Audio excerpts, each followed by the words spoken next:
And again, a hearty good morning to everyone.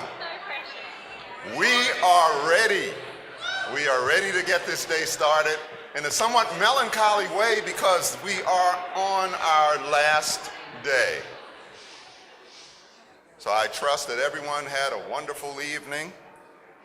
At some private time, I'll be happy to share what I had for dinner last night, but it most likely won't compare with some of the things that you all have had. So we're just going to move ahead. Now this morning, and this is something that the IIMHL, IIDL has really been focusing on from all of the meetings that we've had in the past. One of the things that has been very much expressed through the IIMHL has been that there needs to be more focus on bringing the youth to the table. So we had that opportunity this morning.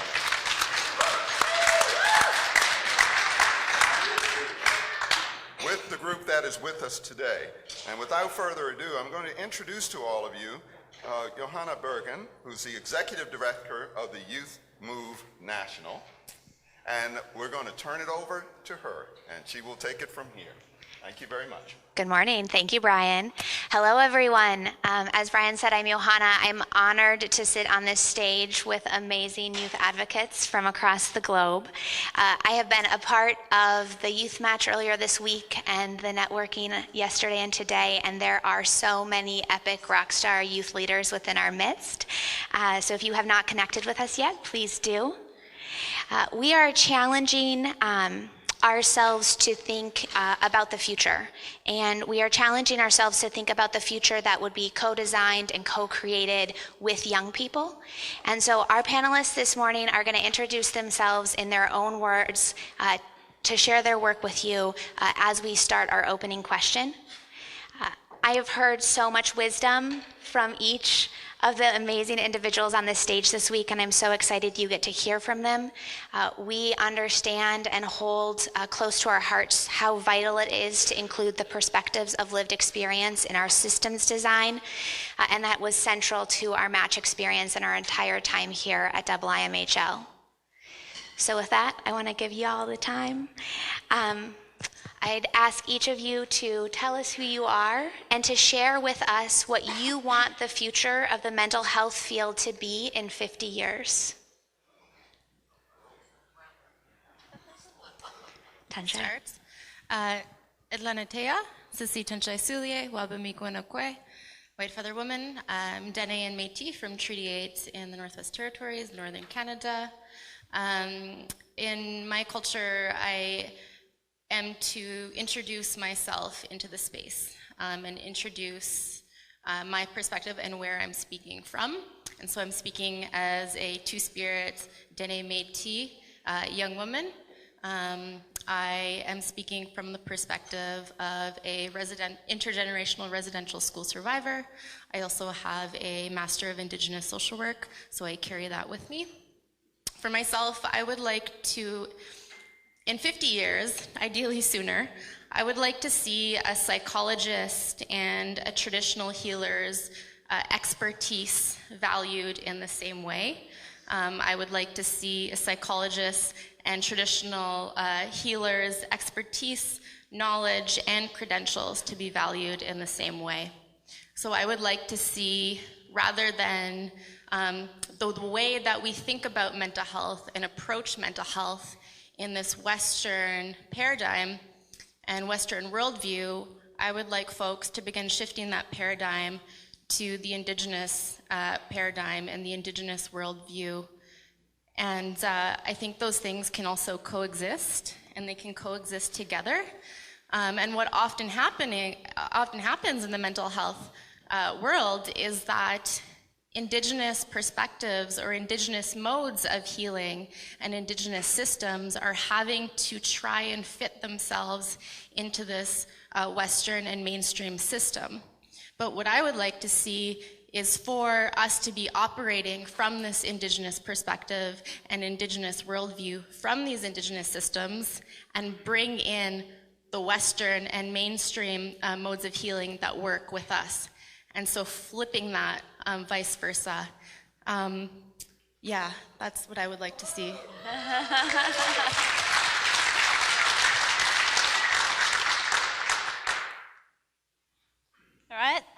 appears to have been passed to me.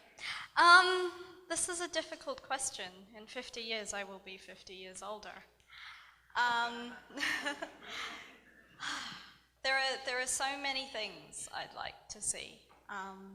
And I suppose when I reflect on things, it kind of feels like everything's getting worse at the moment. And I don't know if that's the case, but it feels that way.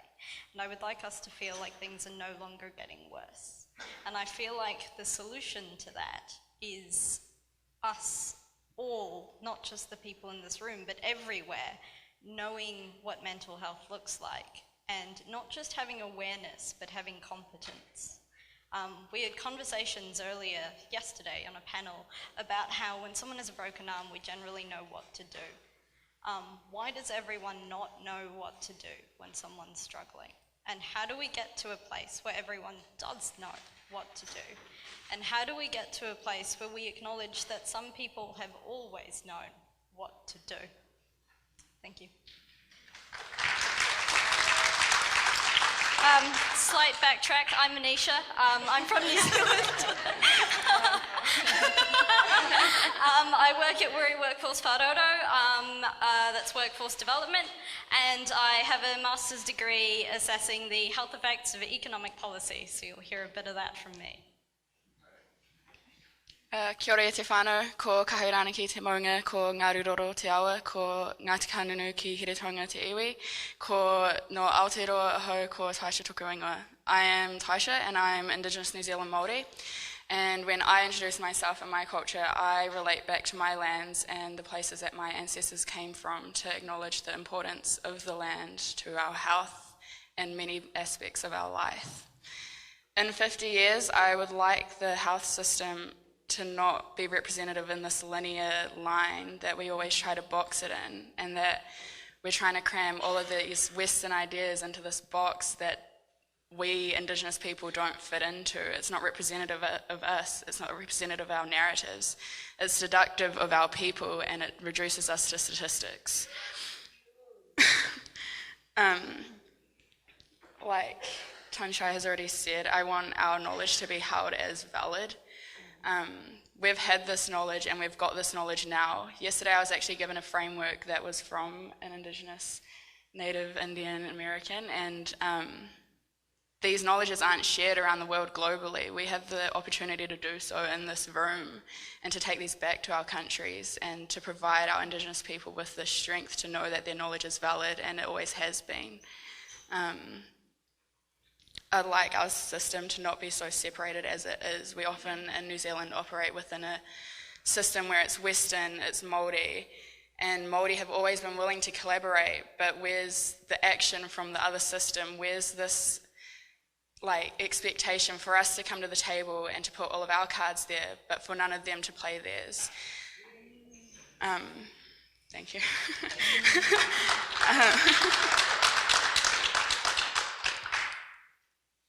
I want in 50 years for our system to reflect the issues that are then, because the issues that are now may not be what is then in 50 years. So I'd really like for that to happen. Thank you. Kia ora.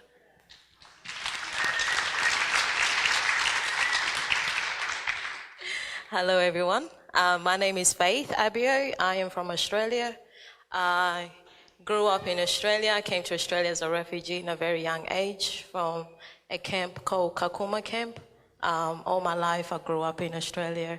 I am also a student. I'm studying disability and education development. I'm also a disability support worker. At the same time, I'm also part of the Mental Health Commission in Australia, and also part of the youth YAG member in South Australia as the Mental Health Commissioner. So for 50 years from now, it's a really good question. For me, it's quite different because I'm also learning how to adapt to the system myself. When it comes to mental health, mental illness, it's a taboo topic when it comes to my culture. It's something that we're still learning and we're still learning to understand what it is. And I think we really need a really powerful education around that. 50 years from now, I feel like I am the change. I feel like to be able to sit here and to share my experience with everybody in this room and meet everyone and share my experience with them, I feel like I am the change that's going to make changes within my own community. The experience and the knowledge that I get from here, it is something that I'm also going to take back to Australia and not only advocate within my own community, but also advocate on behalf of being a young African Australian. So I am the change 50 years from now. And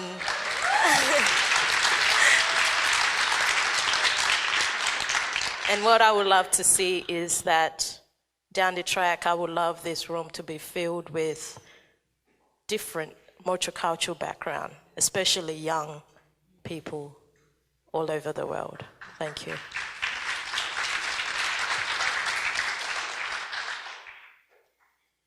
So we, in planning, all felt up for these big questions. So I'm going to throw another one at you.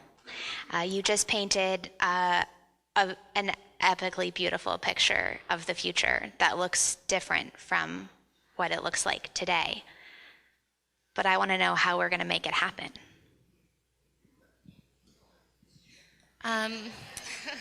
Yeah, well, we're trying.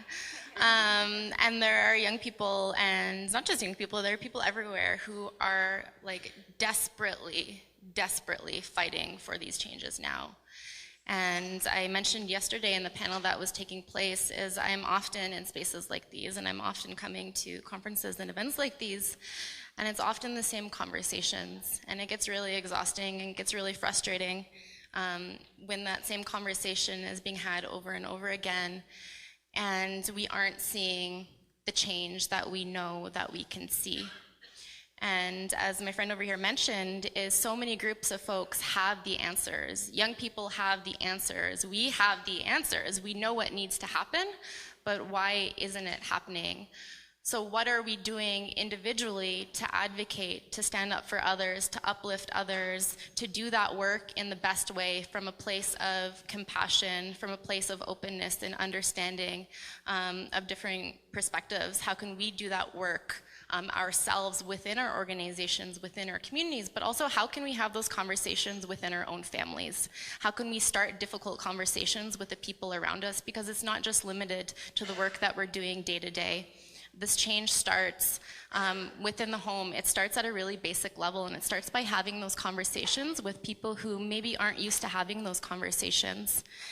And so I think it really begins with folks acknowledging that there are systems and ways of being that exist outside of this box or outside of this linear system that we're so used to, that this world and these modes of healing and these systems are so much bigger and so much broader and so much more powerful than that.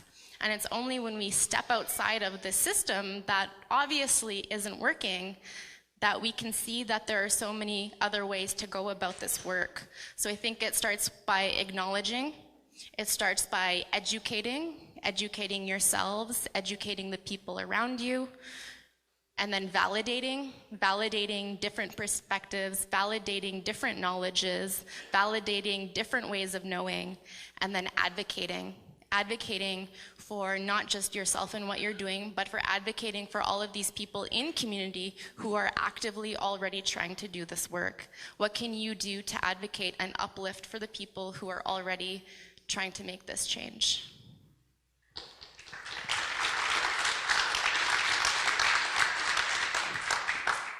All right. I've got a wee note here, and I have to talk about something I do as well. But I think I'll start with a wee challenge. I suppose if you've been sitting here and agree with lots of what we've been saying, and I suspect you have, And when I reflect on my conversations with lots of people here, we all agree that there are things beyond the mental health system that influence mental health. Mine tanked after we moved to New Zealand, after the GFC. We just moved to New Zealand, so both mum and dad lost their jobs. And so for me, our social circumstance is intrinsically linked to my well-being. And that's the case for everyone. I suggest that if you firmly believe this, then alongside being a clinician, be a kaitiaki or a guardian and acknowledge that part of your role is to both support individuals, but if you can carve out a little bit of time to advocate for that bigger picture thing that you care about, then together we change the things that feel too big to change. In terms of what I do, I've launched a series of conversations called DMCs. I'm sorry, I said Taisha could talk about these later, so maybe she can expand on them in time. But it's something, it was sort of an idea, and it's actually how we got to know each other, because I took it to her to hear what she thought. And so now I go around the country, thank you, Werry Workforce Whāraurau, and talk to young people about what they would like mental health, or what they would like well-being to look like in 50 odd years' time. And we work through how that could happen, and then we end with, okay, so what are your talents? What are your skills? What are you passionate about? And what can you go out and do tomorrow? And using that information, I connect them with people that already work in the sector, that are working on the things they care about, so that they can collaborate on those things. And I guess for me, that's moving towards a world where, okay, when I reflect on why I do this so no one else feels what I feel. Or what I felt, I guess. And so everyone else has the support that I wish I had. And so when I reflect on that, if the reason we are doing this is for the next generation, then the people that need to be part of that conversation, the people we need to be doing this with, are the people we are doing it for. Thank you.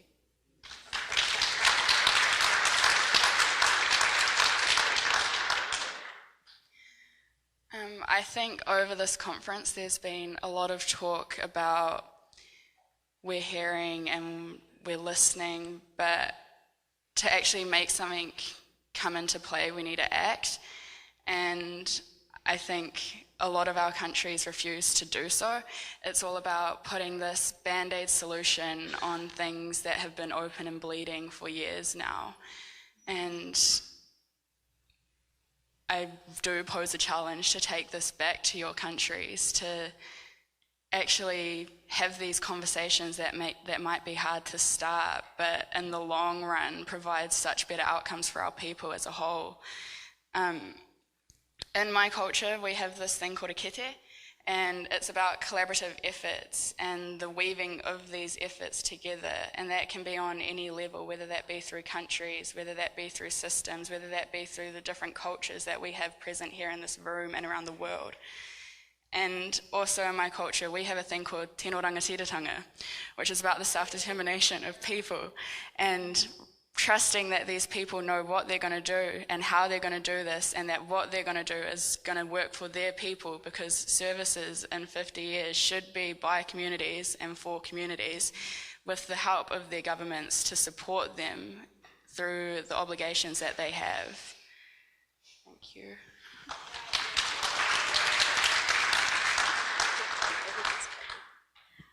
Hey, I feel like everything's quite covered. But how would it look like? How would the changes look like?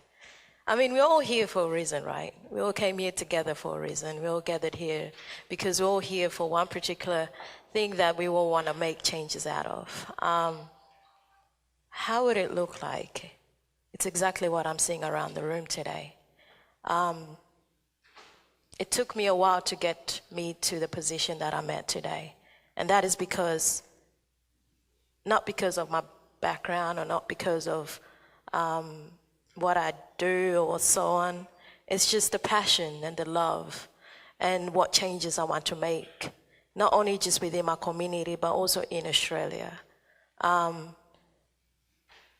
to be able to be given the opportunity to sit where I am today, this is changes.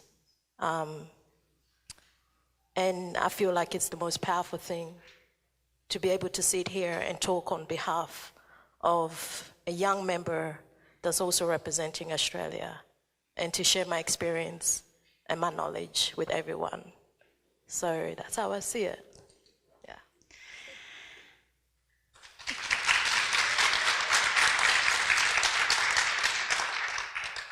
I want to say thank you, because I learn something new from each one of you every time we sit in conversation. And y'all are just hearing the tip of the iceberg in terms of the wisdom that each of these individuals hold. We would love for this to be a discussion and dialogue. So if you would like to ask questions to our panelists, we're open for that, and you can enter them through the app now, and I'll be fielding them as they come in. As you're thinking about your questions, I'm going to ask the panel another question. This is a question we didn't know if we needed to ask. We had conversations about when young people are invited onto the stage, should young people be the ones that need to justify their existence in the space and in the room? And I think each of us have experienced something in this week as I advocate on behalf of listening to young people, and my friends here advocate on being heard. We do feel called to share and explain our perspective about why it is so vital to engage young people in the work. And so I'd love to hear from anyone here that feels called to answer the question of why it is so important to include youth voice in creating and acting on this vision for the future. It's really interesting because that question seems so simple and it seems so given. Like it seems like just a common idea that this would happen, but that's not the reality. And I think even just to answer that question, I would encourage everyone in this room to just take a moment and do a quick scan of the people around you and the people in this room. And get a sense of who is in this room, what people are in this room. And from what I'm seeing up here, looking at everyone, it is predominantly not youth and young people. And so even within your own tables, is there a young person sitting at your table? Is there a youth sitting at your table?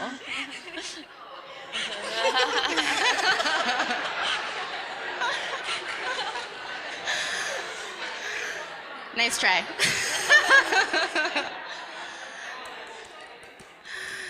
And that's the reality of these spaces. And then to go beyond that is thinking about the matches that you were at on Monday and Tuesday. How many youth and young people were in your match? And how many of you spent at least a little bit of time talking about children and youth and young people within your match without them present? That doesn't make sense to me. So how can we talk about the needs and the future if we're not including folks? This future is going to be for folks like me and everyone on this panel and all of the young people out there. And I'm 25 and I go into a high school and I feel old. And so that says something, is that young people are leading this change. They have innovative ideas. They're able to think critically and differently about the world in ways that lots of the older generation hasn't, just because they're used to the way that things are being done. But young people bring that innovation and that change, and they can see things a little bit differently. And that's why it's so important. And again, they have the answers. Young people know what they need. Young people know the world that they want to see, and they know the world that they want to grow up in. And they have the answers. And if not, they're able to come together and come up with those answers together. So why are they not sitting at your table right now? And when you go back to your workplace, is to take another look. Do you have young people and youth sitting at your tables in your workplace? And if not, I encourage you to ask yourself why, and to ask yourself, how can I change this so that we can build a future that is actually going to feel right and fit for the young people In Dene culture, our young ones are the most important beings. That everything that we do, from telling stories to taking care of the land, everything that we do comes down to caring for the young ones who are growing up in this world. And so there's these Dene laws that we have in my culture, and one of those Dene laws is to pass on the culture and to pass on the traditions for the young ones so that they can grow up. And a part of that is teaching that respect and that reciprocity of respecting each other, of respecting the land. And that's a teaching, and it's a really simple teaching of how can we pass this on to the young ones who are coming and encourage them and give them space. I've totally got lost in this question now. But there was actually an interesting thing that happened this week that I feel really inclined to call out. And one of the young people who were in the space this week actually experienced someone questioning why they qualified to be in the space when they said that they were here as a young person. And that just blew and baffled my mind. Because what is this world that you're creating, and who is it that you're creating it for? It's that young person. And that is the reason why young people don't feel like their voices are heard. That is the reason why young people are dying by suicide at alarming rates and struggling with alarming rates of anxiety and depression, mental health challenges, is because they don't feel like they're heard or they're seen. So myself as a young person growing up, I struggled with depression, I struggled with anxiety, and I struggled with a whole range of challenges. And what I didn't do was I didn't open up and I didn't talk about it, because it often felt like I wouldn't be heard or my challenges wouldn't be seen, and it didn't feel like it was safe to open up in a lot of different spaces. And that is also happening. But young people just want to be heard, and they just want to be seen, and they just want to be seen as important within these tables. And so we're throwing lots of challenges and questions at you, but there are so many things that we can do to make a young person feel like they have a right to be sitting at this table with you.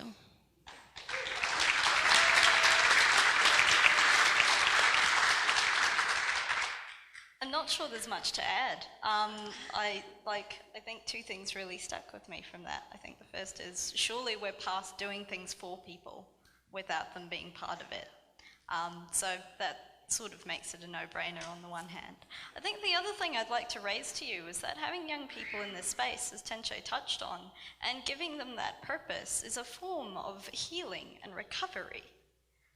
Why are young people segregated from society? Why are they not part of it? Thank you.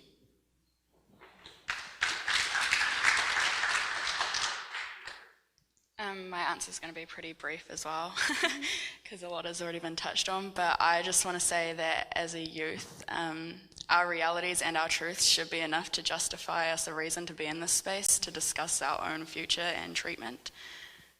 Yeah.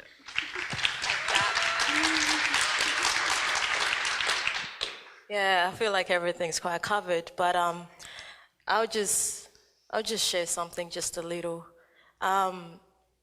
As a youth member, as a youth leader in my community, one thing that I really dislike is the fact that we have the chairmen, the members that sit on a table where they're able to speak and share things that young people are going through.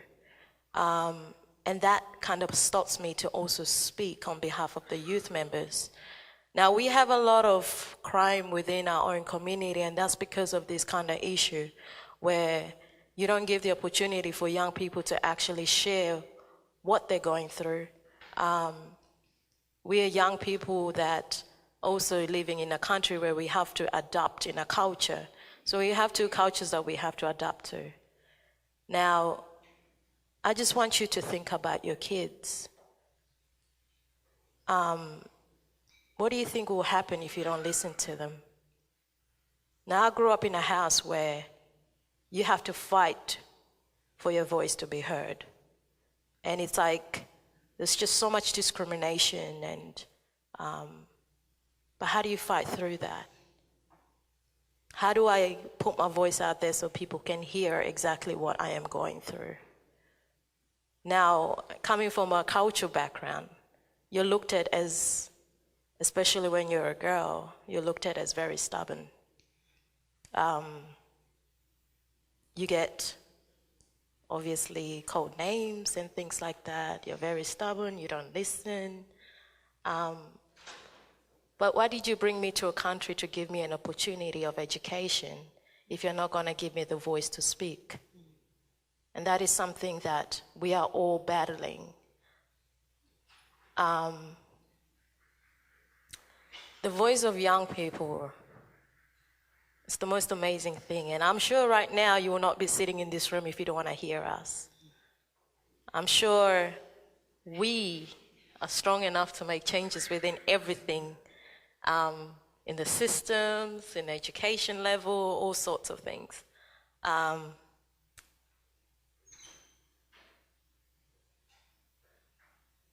We make amazing things happen as well. Sometimes you might not even know how to use a computer. Who do you reach out to? We have the skills. It's just, we gotta dig it out of the pocket to actually share that experience with you. Also, I think the first time we talked about technology this whole week, Faith. Exactly. So thanks for bringing it home. That's right.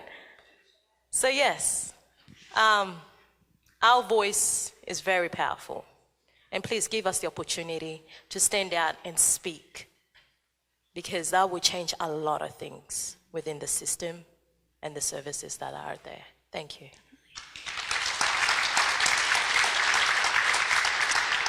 So I'm looking at the questions that are coming in, and I'm going to try to summarize and ask you one question that will hit several audience members' queries. The questions are largely around, what does this look like in action? And specifically, what does it look like in action tomorrow when we go home? And framed also, I think, in a very important message that youth engagement oftentimes becomes a checkbox that a funder puts on a list for us, and it is too easy to find a way to check that box. So I'm wondering if there's something that you would like to give our audience in that how-to, and what does meaningful, authentic youth engagement look like, not box checking? Does someone over here want to start first? All right, I've been nominated very silently. Okay, so the very first thing that comes to mind, and this is going to be ad lib because I have had lots of time to think about this one, is that you need more than one young person. And how you do that can be varied, right? You could have an employed young person who has a group of young people that support them and work alongside them, but you cannot expect one person to hold that mantle in a space that is not created for them, yeah? They require lots of support, as I'm sure you're aware, but I think we've covered that what you gain from that is worthwhile. I think I suppose we've touched on the fact that young people, well, not the fact, but the idea that we as young people like to reimagine things. And so I think sometimes you sort of have to be open to the idea that you'll raise a project with them and they'll go, actually, I'm not so sure that's relevant. And so being open to having them there from day one, and being open to having them say, actually, if I had these resources, I'd invest my energy here instead. I think it's a genuine partnership. It's acknowledging that the wisdom that they bring is worth having from the get-go to the very end, basically, and viewing them as partners, basically. That's kind of how I see that. And some of that's just starting, really. Yeah.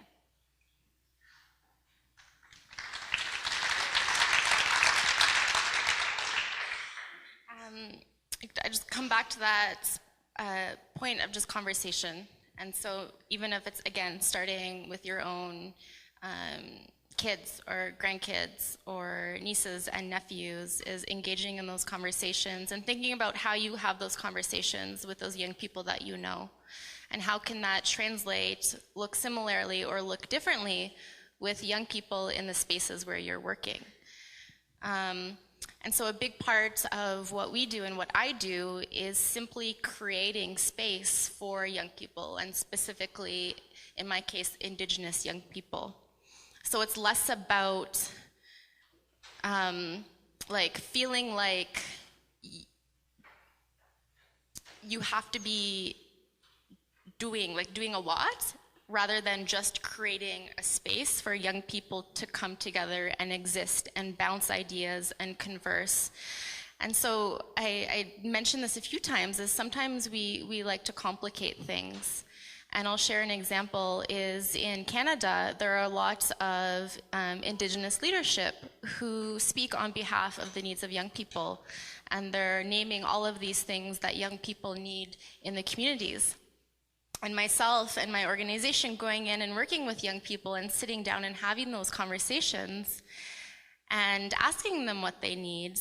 And what they say is, I just like a space to come together with other young folks my age. And it's like, whoa, that seems so simple. So if there was a champion in every community who had a key to a community center or a school, and chose a time in the week that worked for young people, so not between 9 and 5, because the reality is that even times in the day constitute accessibility for young people. If there was someone who had access to that key or resource, and at 7 p.m. they made the active decision to go and open that space so that young people can exist, that is a simple step in the right direction. And so it takes a little bit of work from your end, because young people are often going to find it difficult to reach out, because they're going to feel intimidated, they're going to feel like their voices aren't heard, they're going to feel like they're not welcome. And so it's up to the older folks and the adults to build those bridges with young people and to reach out and make that first step in building that bridge. And I would also add that consistency is really key, because there can be a lot of challenges with youth engagement, and many of you may have tried youth engagement and could be sitting here saying, well, it's really hard to engage the young people that we're trying to engage. And I think consistency is key, is you can't just try it once or twice or 3 times. You have to keep trying, and you can't give up on the fact that eventually these young people are going to see that you want to be doing this work.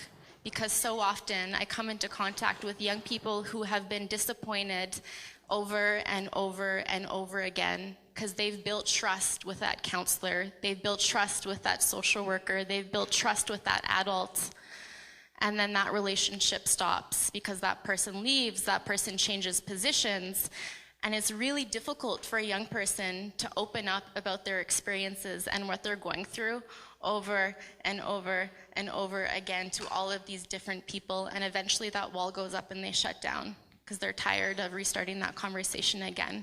And so I would say finding ways for consistency and continuity to exist within your organizations and in your spaces for those young people, so they know that in a month's time, in a year's time, that someone's not just going to walk out and leave with them. So say you're leaving your position or you're leaving your role, is having those conversations and finding a way to build those bridges with the young people that you're working with the new person who's entering that position. Little things like that, I think, can be done very easily.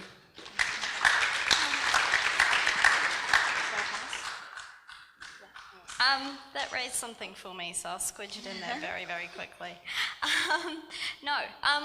I've sort of been talking about co-designing systems, but I think it's also really important to think that when someone walks into your service, you can co-design their care too. Yeah. Like the moment they walk in, you can go, hey, I'm really glad you're here today. What do you need? And if it's not something you do, find them someone that does it, because they might not need you right now. And actually just handing that power over is important. Thank you.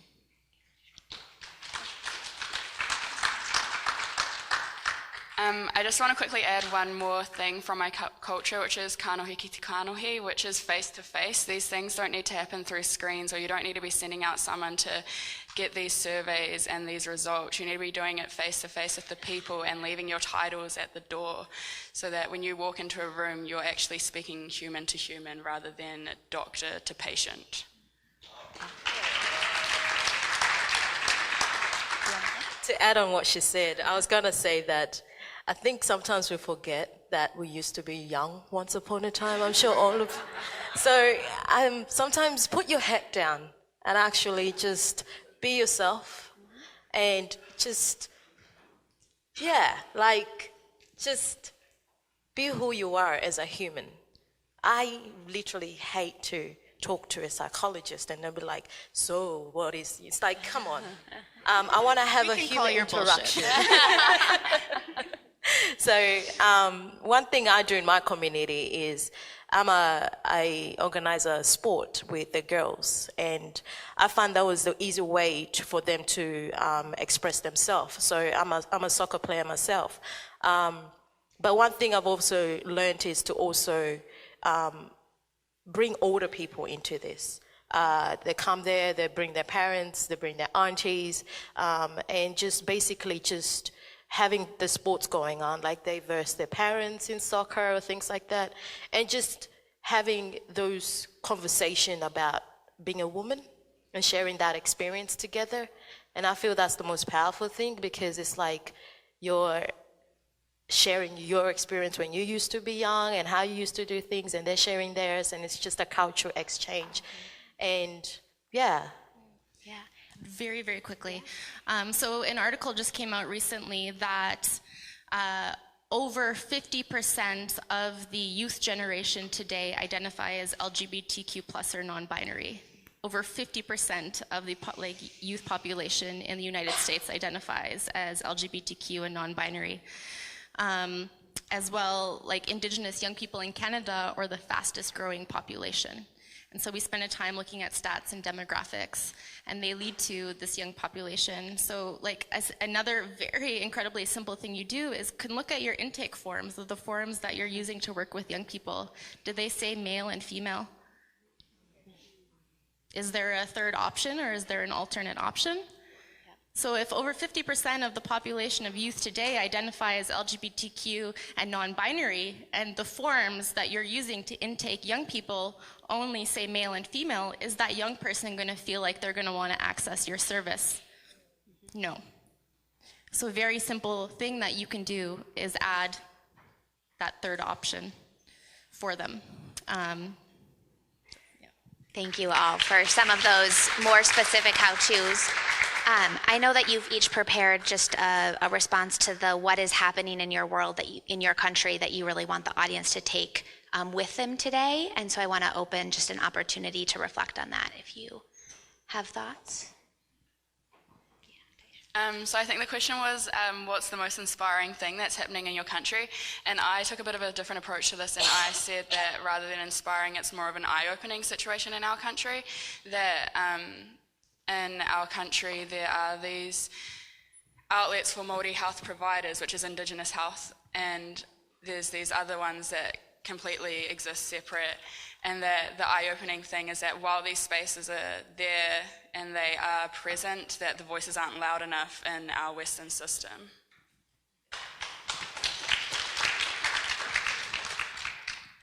For me, I am also part of like a lived experience advisory function working group. I was randomly selected to be in that position. It was really amazing.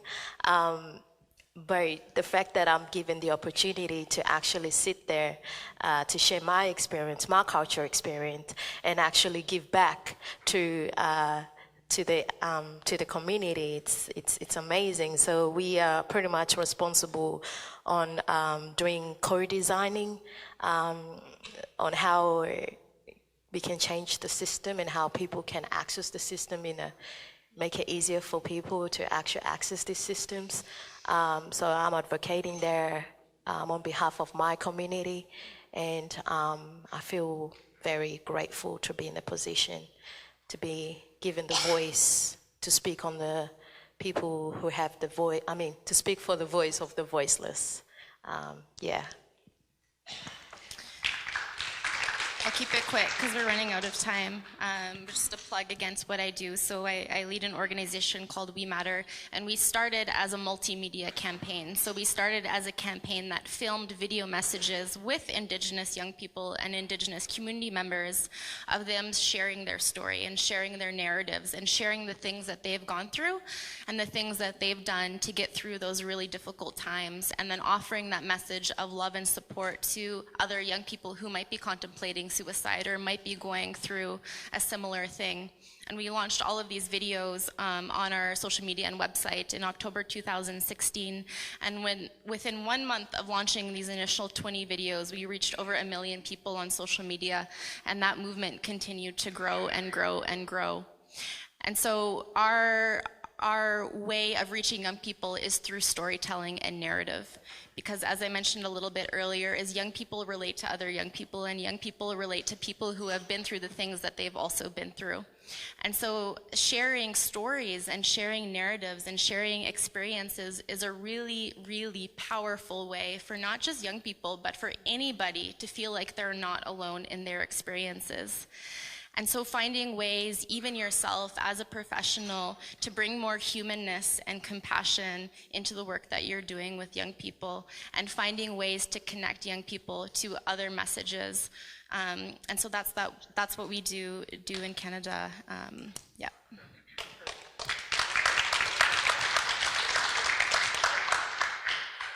What a nice way to end the youth panel. Thank you all so much for joining us today and sharing what you have to say. And I do want to say, I keep hearing the message about the discomfort of joining the space. So what I hope is that it flips. We should be joining your space, not you joining our space. So in the future, I hope that you all have, young people have the resources to have a convening like this. Anyone over 50 should be joining this space, not the other way around. So thank you all so much. Merci.